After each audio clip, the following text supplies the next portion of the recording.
Hi, everyone. This is Jim Ross from the Self Storage Show. In today's episode, we're going to continue our spotlight series on the speakers that are going to be at the ISS World Expo in Vegas coming up here in April. Today, I got Pamela Alton on. How's it going, Pamela? Absolutely wonderful. Thank you. Thanks for joining me. I know you're crazy busy, so thanks for squeezing me in. Mhm. Uh, anyway, anyway, I know you've been around for a long time, that kind of thing, but anyway, give us a bio. What do you do and why you're involved in the storage industry? You want me to start from the beginning? We only got so much time, so come on. Well, I started out in the industry in 1991 with my husband Ron, and we came from real estate sales. And we started out as a relief manager 2 days a week, and within 2 months, I was running my own site. I had 477 units in Santa Barbara. I had 139 vacant units, and within 3 weeks, I only had 9 units available. Wow. And timing is everything. But one of the things is line one never rotated over to line two. So I took care of that right away because when somebody called, line one would be busy and line two, would ring, as being busy. So anyway, from that, then I started out as a district manager, and then started found a need that nobody was placing managers, and so that's where I started mini management. Was Oh. one of my gentlemen that I knew said, "Hey, if you've got some managers, I'll pay you," and the light bulb went out. I was like, "Hey, really?" I typed up a little agreement. He gave me $1,000 check. I took that check. I put 3 months worth of little tiny ads in the two national magazines, Inside Self-Storage and the Mini Messenger. Yeah. I bought mailing lists for, I lived in Southern California at the time, for San Diego, Orange County, LA, and Riverside County, and I mass mailed self-storage facilities. I started writing articles, and that was then, and here I am 28 years later. So, I've managed properties. I will never ask a manager to do something that I have not done myself. So I've been behind the counter, and I know if I'm talking to a good manager when it comes to placement. I know, I Yeah. know that if somebody's BSing me or if they're really, really good. And so, I place managers, I do training, I do audits, I do due diligence inspections, I do consulting, just about everything and anything in the self storage industry. I love it. I've been in it almost 30 years. If I No. didn't like it, I wouldn't be here. No. Been there, done that. That's fantastic. So that's perfect reason why you're doing for your presentation. You're talking Correct. about career advice for storage managers. So that's like Yes. right up your alley. Well, this year, typically my seminars are based towards owners. Yeah. However, this year they've asked me to speak to managers because I deal with so many managers and owners. I've been termed an expert in the industry as far as wages and bonus incentive programs go, because I see what owners are offering. And when I talk to a manager, I find out what they're currently making. And Yeah. I see a lot of resumes. And some of them look like they were written by a third grader. I've seen So those, and so yeah, yeah. so my advice is going to be, I don't want to see 16 pages of a book. Make it simple, make it sweet, make it to the point. We all know what the job duties are. You don't need to list that, but how to dress professionally for the interview. Interviews are two-way streets. The manager should be asking the owner questions as well. Not just getting bombarded with questions from their prospective employer. How many facilities do you own? How long do your employees stay with you? Hmm. What kind of bonus structure do you have? What kind of marketing program do you have? Those type of things. The manager needs to know the tools that they're going to be given to start this new position. And so it's very important that if they want to move up within their company, um, they have to say that. They have to tell us. We're not mind readers. I don't know how many times I've heard a manager say, "Oh, they're looking for an area manager and they didn't offer me the job." Well, the first question out of my mouth is, "Well, did you tell them you were interested?" Yep. And half the time they say, "Well, no, I didn't." Well, if you don't let people know that, how are we going to come to you and ask you if you'd be interested in moving up? It's those managers that take the initiative that stand above everybody else Absolutely. because it shows that you're driven, that you're motivated, that you want to grow. Absolutely. And yeah, and just that little bit of initiative really kind of is what opens your bosses, whatever you want to call it, but opens their eyes to like, okay, they want more, so that's E- Exactly. Education, looking at things like your podcast, attending the shows, the yep. ISS shows, and taking advantage of the education that's out there, getting the magazines, maybe taking night classes in marketing or management classes. Education is power, and it's the key in order for them to be better at their position. And obviously, it's an owner's responsibility to give a manager the tools that they need to do their job, all the way from maintenance tools to marketing tools. And I don't know how many times I've seen a brand new property get ready to open up.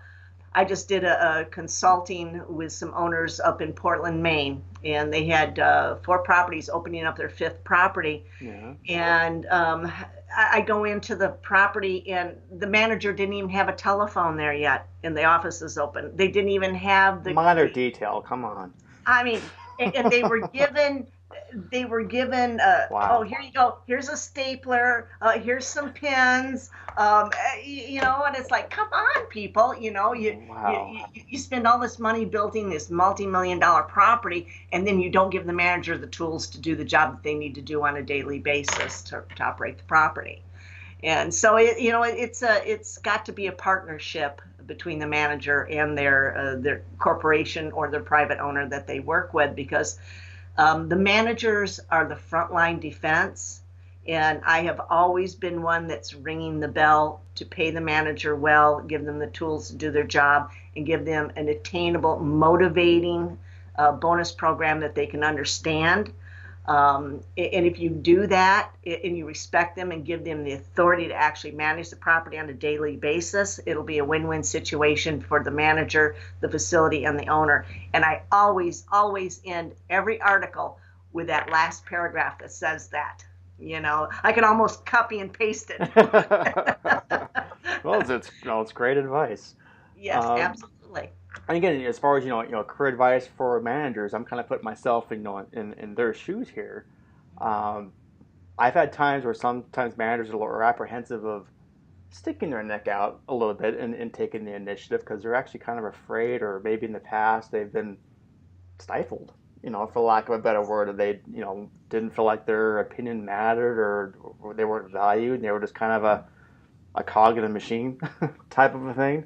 Right. I hate that. You know what I mean? So it comes down to communication. I think it kind of starts from the top. I know you talk to managers, but Yes. in my point of view, it kind of starts from the top down, letting them know that no, we want your input, we want your valued. Tell us what you think, and then if it's worth anything, then yeah, you're going to start moving your way up. Absolutely. You got to brainstorm with those that you work with. And, a lot of companies, larger companies, micromanage their managers to the nth degree. Yeah. That, when they leave that corporation, they go to work with an owner that lets them make those decisions. They're almost like deers caught in the headlights, like, oh, what do I do? I was never allowed to raise rates without asking corporate, or waive a fee without asking them. And there again, your managers are the key. They make or break your property. I've seen it time and time again where you've got a good property, a good manager. It's the income, they've increased the income dramatically over, say, a 4 or 5 year period that they've been there. Somebody new comes in, they buy the property, and the first thing they do is they let the manager go. And I personally don't do that. I like to assess that manager's abilities and whether or not they're going to accept the changes that I may bring to the board or bring to the table. Give them a chance to prove themselves. Absolutely. I don't just, and as soon as they come in and they do that and they let the manager go, the property tanks. And it's because that manager has held that 30-year-old property up on their shoulders and it ran rings around the brand new, big box place down the road with all the bells and whistles. You can have all the bells and whistles and everything that you want. If you don't have the proper staff that's trained behind that counter that can answer that telephone or turn those sales. It doesn't matter what you spent on that property. The key is training that manager and giving them the tools to do their job. Perfect. And everybody's happy. Yep. So again, I hope there's managers in the audience at this thing. I love it when, because honestly, that's kind of who you want to speak with, because it's those owners that are allowing those managers to come to the shows. Mm-hmm. They're already in that frame of mind anyway of education and training and bettering themselves. So right, you're already speaking to the people you want to talk to anyway. I've already had some owners tell me, I'm not going to send my managers to your seminar if you're going to tell them how to find another job. No, you're helping them better themselves to make the business better. That's the point. It's no threat at all. It's like I got a call the other day from a set of managers that I placed 18 years ago. And still around, huh?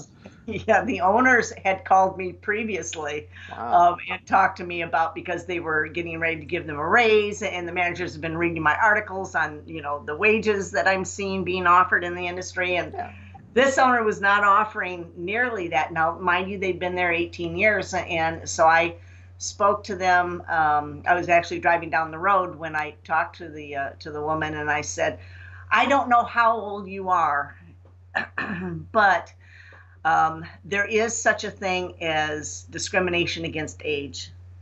And as being at a property where you have resided on site for the last 18 years, that's been your home and your place of work. Mm-hmm. And I said, you are going up, I don't know how old you are, but you have to be at least in your 50s, maybe early 60s. Now, myself, I'm not going to divulge my age, but let's just say that I've been around for a long time, and I know that I can run rings around people half my age.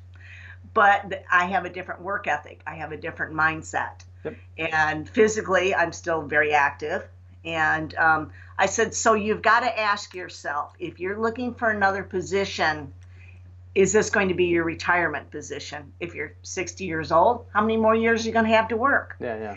And I know that people aren't going to like to hear this, but the reality is an owner can hire somebody for less money, the younger person that will work for less money. It's great that you've got all this experience. However, you have to stop and you have to think, my owner treats me well. I have a nice property. He pays me decent. I've offered medical insurance. I've got a good bonus program. The grass is not always greener on the other side of the fence. So, in my seminar, I'm also going to let managers know that if you're working for a good company and, they treat you well, why are you looking for another position if you're happy there? There are reasons why managers call me, and money is not the number one reason they call me looking for another job. You would think that it would be. It's not. Nope. The number one reason is they want to relocate closer to their aging parents or their grandchildren and their children. And that's rarely will they call me and they're in Colorado Springs and they want to find another position in Colorado Springs. Yeah, no, yep. that's they may be in Denver and want to move to Colorado Springs, or they may be in Miami and want to move to Orlando. So there's, it's typically a move that they, is the reason. Money's probably the third reason down. The second reason is that they're not giving the authority to actually manage the property. They're too micromanaged, that they just don't feel that the owners trust them or give them the authority to manage. But, money's down the line quite a bit. No, the bottom line, I think it comes down to is being valued. If you're staying at your position, you're not moving, that kind of thing. It's just you bring value to your owner, and the owner values you as the manager. It's a two-way street. So absolutely. I would hope people that come to your presentation and talking about this, I think it comes down to knowing yourself, knowing yourself, knowing what motivates you, knowing what you want, right, and then bridging that gap. So. Exactly. Well, a lot of problems that I see too in the industry is that owners do not sit down on an annual basis and do an employee review. And that's very important. A manager, how are they going to know how well they're doing it if you don't give them a review?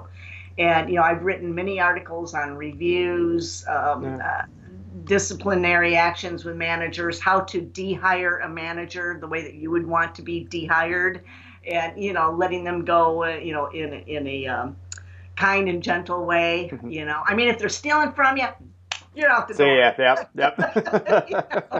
But otherwise, like you say, it's a partnership. It's a two-way street, and open communication is extremely important. And training, continually training your managers, because things in our industry do change. Yep. We have over the past 15 years or so, there has been a move away from resident managers. Now, having said that, there are still brand new properties being built with apartments. Sure. I know. I get those openings that come through. But, and that's a whole nother podcast. I'll have you on. Yep.